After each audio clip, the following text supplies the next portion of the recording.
We all love a good story, and we particularly love a good story with goodies and baddies. And the more clearly differentiated these are, the better. The goodies are whiter than white, and the baddies are blacker than black. All the recent action films I've seen are just like this. There's a stark contrast between the innocence and vulnerability of the good guys, guys that is in the inclusive sense of course, and the single-minded villainy of the bad guys. As Shakespeare put it, like bright metal on a sullen ground, the hero will show more goodly and attract more eyes than that which hath no foil to set it off. And all this is just what we need. Such stories are easy entertainment. After all, if the characters were a bit more complex, if good and bad were a bit more subtly intermingled, we might have to engage our brains, do a bit of thinking, and come to terms with the complexities of real life. And in stories, that's usually what we want to avoid. So when we come to that master storyteller, Jesus, it's no surprise to see that we find this contrast, this stark contrast between good and bad.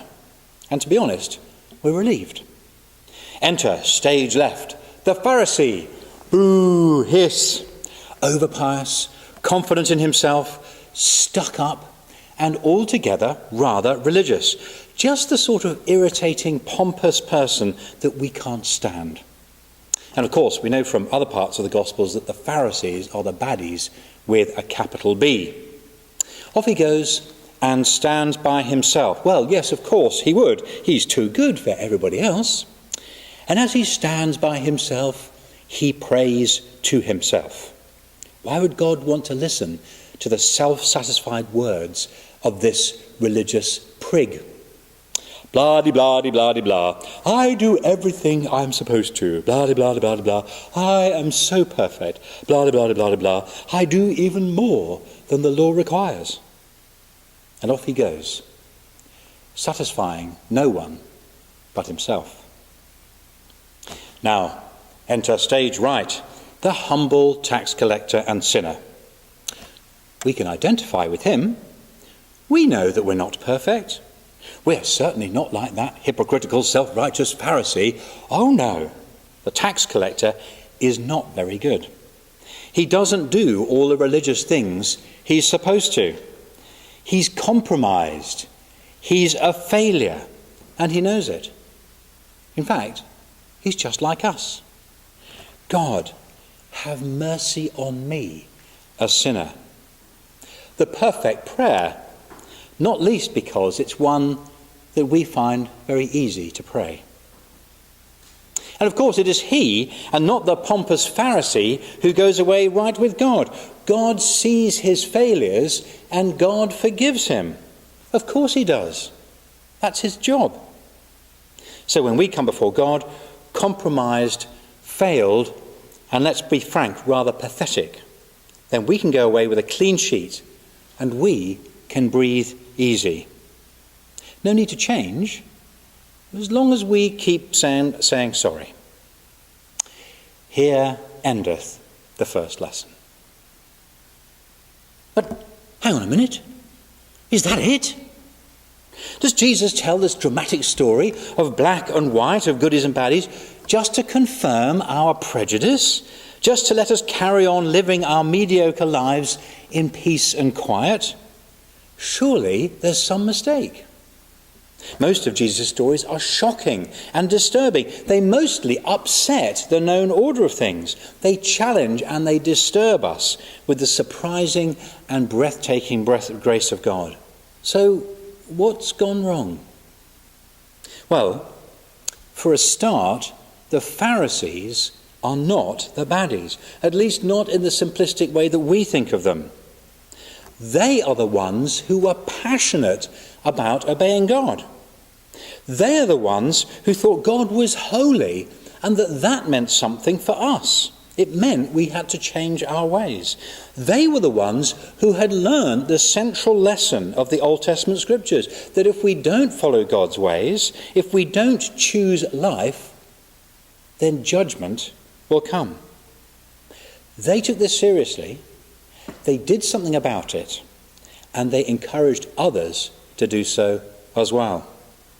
In fact, Jesus commended them and instructed his disciples to follow their teaching. So, he says, you must be careful to do everything they tell you, in Matthew 23. But do not do what they do, for they don't practice what they preach. In other words, the Pharisees don't go far enough. You need to out-Pharisee the Pharisees. For I tell you, says Jesus, that unless your righteousness surpasses that of the Pharisees and the teachers of the law, you certainly will not enter the kingdom of heaven, he says in Matthew 5. And in case we've missed the point, Jesus echoes their teaching. Should we be like other people, or should we be different? You are the light of the world. You are the salt of the earth. But if you lose your saltiness, if you become just like other people, you will be thrown out. What about all that fasting stuff? Well, Jesus says not if you fast, but when you fast. He seems to expect that we will make it a regular habit once he's gone. Bit like that Pharisee. And again he says, not if you give, but when you give. Regular sacrificial giving is expected to be a hallmark of Christian discipleship, even to the point, as we read in Acts 2, of holding all things in common. In fact, the Pharisee isn't praying to himself, he's praying quietly and modestly, rather than praying out loud for everyone to hear him. But what about the tax collector, the hero of the story as we read it, the one who doesn't rely on his own works, but throws himself unreservedly on the grace of God? Well, it's a good job he does, because there's not much else good to say about him. Tax collection wasn't regulated then as it is now. The right to collect taxes was sold to the highest bidder. And that meant giving it to the person who was most prepared to fleece family, friends, and neighbours for the sake of giving money to the occupying power. The tax collector stood at a distance for a very good reason. He hasn't got any more friends left. But there is worse. Not only is he engaging in a dishonest trade, he's also colluding with the spiritual power opposed to God's people. Listen to the central expectation of the coming of Messiah, according to Zechariah, at the beginning of this same gospel. Praise to the Lord, the God of Israel, because he's come to his people and set them free. He's raised up for us a mighty Saviour, that's Jesus, to do what? To rescue us from the hand of our enemies and to enable us to serve him without fear in holiness and righteousness all the days of our life.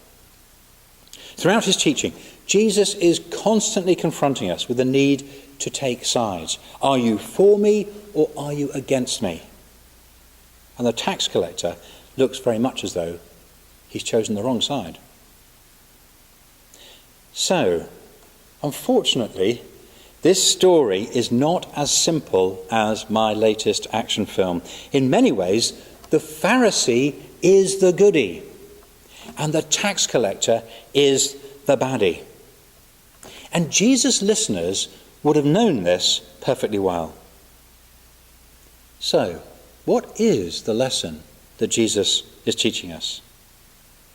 It's this: even good people can have the wrong attitude. Even good people can so focus on their goodness that they forget about grace. You see, it's not that the Pharisee is mistaken in his devotional practices, that the tax collector is right to do nothing other than throw himself in the mercy of God. Jesus makes it clear time and time again that to follow him is to live the kind of demanding life that the Pharisee is doing. Turning to him involves real change and real commitment.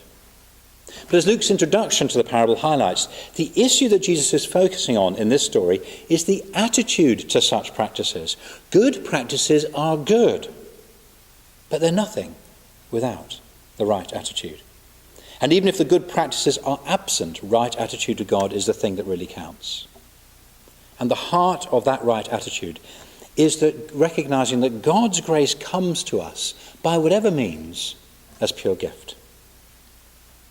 Every morning I go around our house opening the curtains. It's a more laborious job than previously because we've moved house recently, and the house we've moved into has got lots of curtains with draw cords and with tie-backs, so it takes quite a bit of time and effort. But when I put the effort in, I'm rewarded with the sun streaming in and lighting up the room. Now here's the question. Does the sun stream in because I've put the effort in to opening the curtains? Well, in one sense, of course it does. But should I be proud that my effort has merited the sun streaming in? Of course not. It still comes as gift. When we follow the disciplines of life that the Spirit of God forms in us, as surely we should, God's presence still comes to us as unmerited gift.